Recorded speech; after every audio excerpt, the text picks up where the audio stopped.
कल मैं आपके लिए उदक चंदन के बारे में कह रहा था कि पूजा कहाँ की जाती है। यह पूजा श्रावकों के द्वारा जो की जाने वाली पूजाएं हैं, ये जिन प्रतिमाओं के सामने ही पूजाएं की जाएं। कई बार आप सफ़र में होते ये प्रश्न मुझे पूछा जाता है, गुरुदेव हमारा पूजा का नियम है और हम सफ़र में होते हैं, तो क्या हम ट्रेन में गाड़ी में पूजा कर लें? तो तुम ट्रेन में पूजा करोगे तो क्या ट्रेन की पूजा करोगे? वहाँ प्रतिमा कहाँ है? यदि तुम गाड़ी में सफ़र में चल रहे हो, वहाँ पर आप पूजा करोगे तो आप वहाँ पर प्रतिमा कहाँ है? जब तुम्हारा पूजन का नियम है तो पूजा क्या भगवान के जिन बिंब के बिना की जा सकती है? नहीं हो सकती है।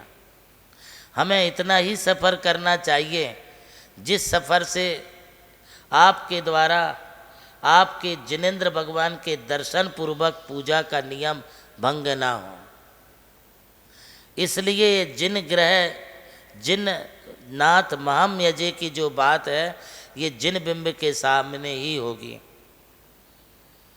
अभिषेक के बारे में मैं कई दफ़े आपको कह चुका हूँ कि अभिषेक के द्रव्य अलग होते हैं, पूजा के द्रव्य अलग होते हैं। जो पूजन के द्रव्य है, उन द्रव्यों से भगवान का अभिषेक नहीं किया जाता है, किंतु जो भगवान के अभिषेक के द्रव्य होते हैं वो एकदम अलग होते हैं। उन द्रव्यों में जल भी एक द्रव्य है, रस भी एक द्रव्य है, उसमें इक्षु रस भी है, आम रस भी है, फलों के रस भी है। अभिषेक में लिए जाने वाले द्रव्यों में गोरस भी है। गोरस का मतलब है कि वहाँ पर दूध भी है, दही भी है और घी भी है। ये गोरस के अंतर्गत आने वाले अभिषेक हैं। उसके अंतर्गत सर्वोषधि भी है, चंदन और चतुष्कोण कलश पुष्प वृष्टि मंगल आरती के साथ सुगंधित कलश करने की भी पंचामृत अभिषेक की विधि में सम्मिलित किया गया है। किंतु पूजन द्रव्य में जो उदक अर्थात जल, जो शुद्ध प्राशुक जल है, उस जल की कई प्रकार की उपमाएं पूजन के संदर्भ में मिलती हैं।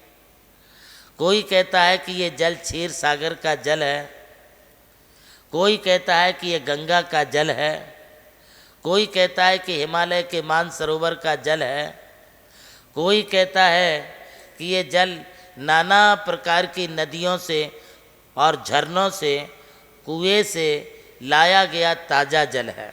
जल इतना कंचन के समान निर्मल होता है जो तुम्हारी काया को ही नहीं, मन के मैल को भी जो धो दे, वही पूजा जल की पूजा है।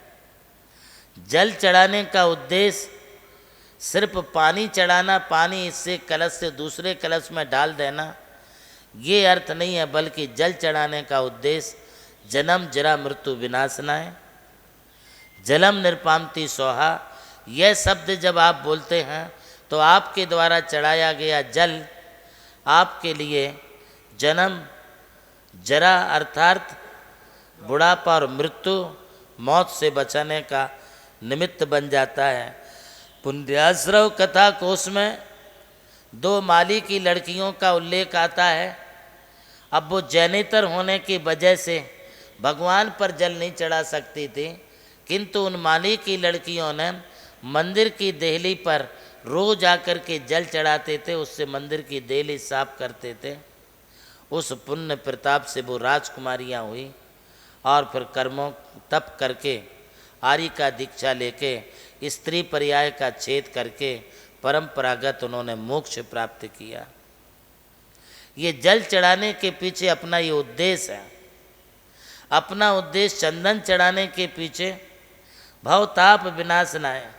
अब चंदन में आप चंदन भी ले सकते हैं, अष्टगंध भी ले सकते हैं, मलयागिरी चंदन भी हो सकता है, और कौन कौन से चंदन है, अगरू चंदन हो सकता है, या अष्टगंध हो सकती है, केसर हो सकती है।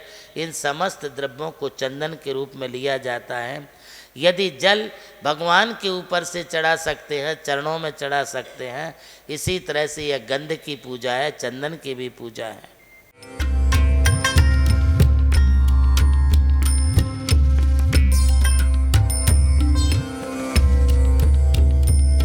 जैन धर्म केवल धर्म नहीं, जन जन का धम है। यही है इस धर्म की संस्कृति। सन 2010 चातुर्मास के दौरान मांगी तुंगी और गजपंथा की तीर्थ यात्रा के बाद एक रात्रि गजपंथा की पहाड़ियों पर विश्राम करते समय आचार्य श्री देवनंदी जी महाराज को एक दिव्य स्वप्न प्राप्त हुआ। स्वप्न में उन्होंने देखा कि एक ऐसा तीर्थ जिसकी कोई कल्पना भी नहीं कर सका था, एक ऐसा स्थान जहां पंच परमेष्ठियों की भव्य मूर्तियां हों, एक ऐसा समव शरण जो समर्पित हो जैन धर्म की शाश्वत परंपरा को। उस दिव्य संकेत को जीवन में उतारने के लिए आचार्य श्री कुंथलगिरी की ओर विहार पर निकल पड़े।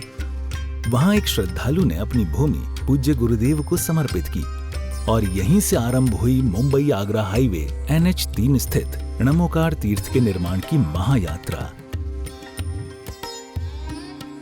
ये वही भूमि है जिसे राम टेकड़ी कहा जाता है, जहां भगवान रामचंद्र जी ने 12 लाख वर्ष पूर्व तपस्या की थी। आज यही भूमि बन रही है जैन संस्कृति का जीवंत प्रतीक णमोकार महातीर्थ। यहां बन रही है 51 फीट ऊंची अरिहंत परमेष्ठी की मूर्ति, चारों दिशाओं में 31-31 फुट ऊंची अन्य परमेष्ठियों की मूर्तियां। कुल मिलाकर एक अद्वितीय समवशरण की रचना है जिसका वर्णन Guinness book of world record में दर्ज हो चुका है।